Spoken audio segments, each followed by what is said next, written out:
Hi, welcome to HomeKit Authority, and in this video I'm doing a review of the Twinkly Strings, which are a set of smart Christmas lights. Now the Twinkly Strings have been out for a number of years now, but recently the company released HomeKit support, so I thought I'd get my hands on a set and see how they perform.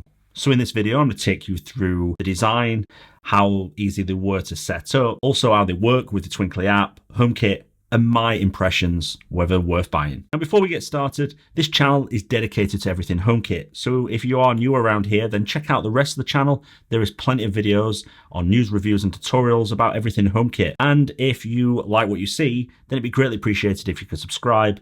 And also check out our social channels at Follow HomeKit on Twitter, where we constantly putting out the latest HomeKit news, and on Instagram, where we put behind the scenes information around everything that's going on with this channel. So starting with the design, they look like any set of Christmas lights that you would buy in your local store.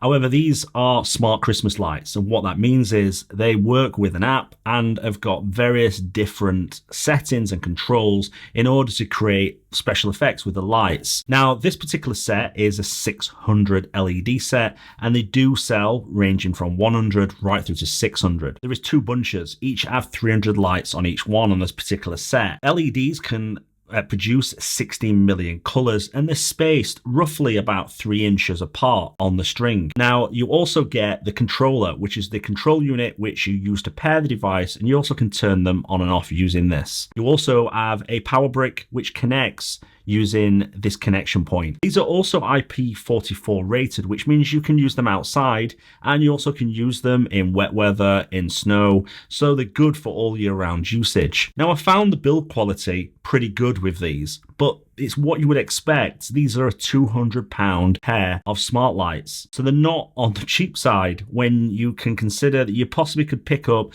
some Christmas tree decorations for roughly about £15. These are a lot more expensive. Now moving on to setting them up. Now, first of all, you can do it one of two ways. You can set the lights up within the Twinkly app before you put them on the tree, or you can put them on the tree first and then set them up in the Twinkly app. Now, I would recommend setting them up before you put them on, and this is with any set of Christmas lights. Make sure they work, make sure everything's in order before you mess about putting them on the Christmas tree. Because I did find, whilst it was easy enough, it could have been easier, so let me explain. As I've already mentioned, they come in two bunches, and there's no way to detach each bunch.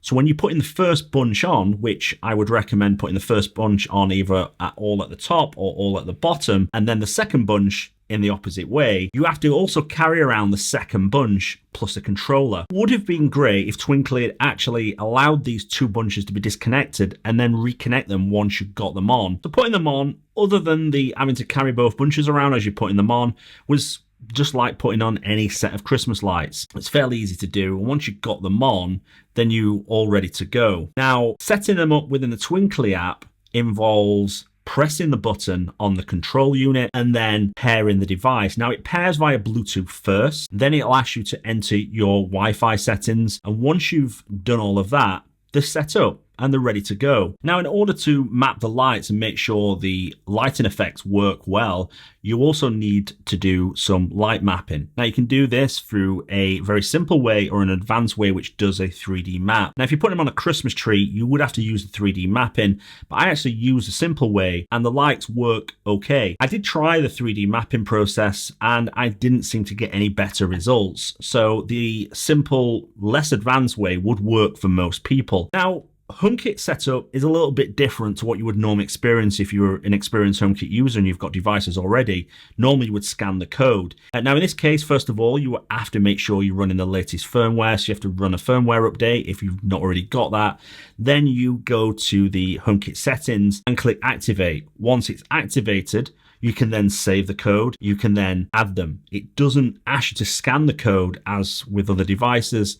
And then you simply follow the normal HomeKit setup process by adding to a room and putting them in any automations. Now, I put them in my end of night scene to turn them off when all the other devices are turned off. Now, let's look at the Twinkly app and where the fun really starts with these things. First of all, when you open the app, you're greeted with the ability to turn them on and off and also adjust the brightness. You can also change the colors, but it's where the effects really come into play for these. You've got various different effects which are already available within the app, and these are quite frankly really good. Now, I did find that some of the ones with animation, such as the bat signal or the Valentine or the reindeer, they don't work particularly well on a tree. However, I can imagine them working well with, say, the Twinkly curtain product, which the company also produces. You've also got the ability to be able to create your own. And you can do this by either using a web wizard or you can draw with your fingers.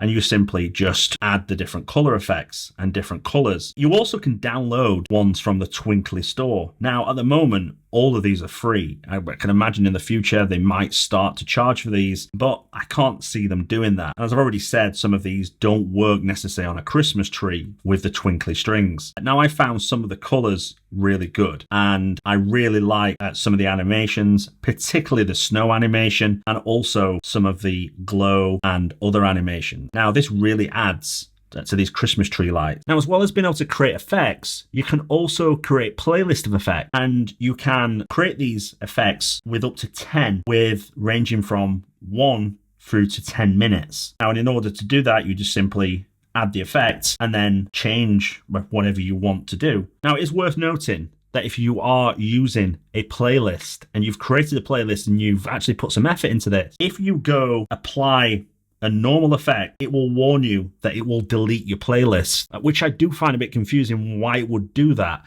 when it simply saved it to memory. You also can only create one playlist at a time, and if you create a new one, it will delete the old one. But looking at the actual memory, it looks like it's got enough to be able to create more than one playlist. So hopefully Twinkly will address that in the future. Now, whilst you've got a lot of choice within the Twinkly app, you've also got HomeKit support, which has recently been released.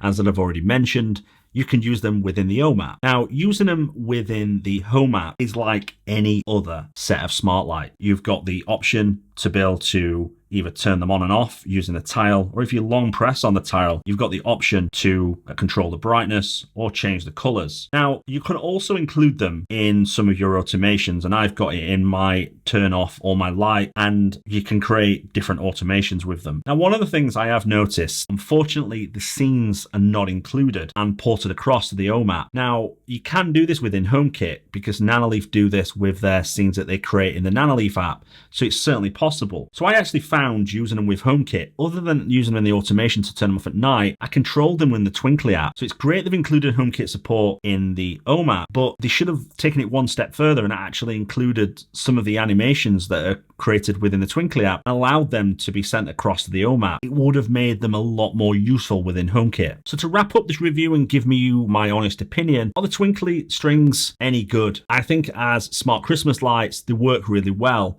They're well built, the colours that are produced are really strong and powerful, and they are also working really well within the Twinkly app. The animations that you can create and some of the different colours and different things are just quite staggering, and I think they've done a really good job there. In terms of the HomeKit support, this is where I think it's lacking. They've gone through all the trouble of getting HomeKit certification from Apple, which is not an easy task, but they've not actually allowed some of the animations to be ported over as scenes. And this is entirely possible to do. So it seems like they've gone halfway, done the hard bit, but then not implemented everything they should have. And that would have been something that I would have loved to have seen. Now, in terms of the setup process, it's fairly easy to do, but I think they could, in a future version, split the two pairs so you could put them onto the Christmas tree a lot easier.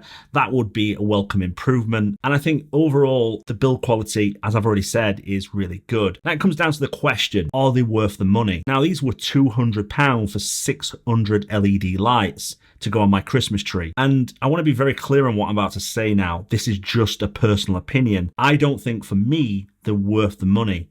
At the very most, I'm going to get about 30 days of use out of them throughout the year.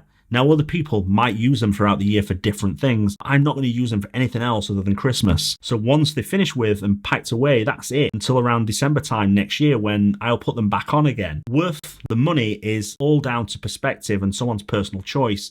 These could be worth the money for you and you might get a lot out of them. For instance, they do a product called the Festoons, which are outdoor lights, which I could have used outside at Christmas. I also could have used them in my garden throughout the rest of the year and possibly at Halloween. So that product would have been something that I would have thought for a similar amount of money would have given me a lot of benefit. Now, there's no doubt these are well built and these are well made. There's a lot of thought put into them. So the value for the actual product is there. My personal opinion, I don't think they're worth it for me. But as I say with all of my reviews, I would recommend you check out other people's reviews. For instance, Shane Watley has done a great review on these, and it's worth checking them out because if you're thinking of buying them, then it's certainly worth getting a different perspective. So guys, that's the end of the video. Hopefully you found it useful and you've got enough out of it to be able to either make a decision whether these are the right things for you or whether you're going to make a pass. And if you have and you like the video, don't forget to give me a thumbs up, and also don't forget to subscribe to the channel, and also check us out on our social media channels at Follow HomeKit, where I'm constantly putting out the latest information on HomeKit. Thank you very much. I'll speak to you soon.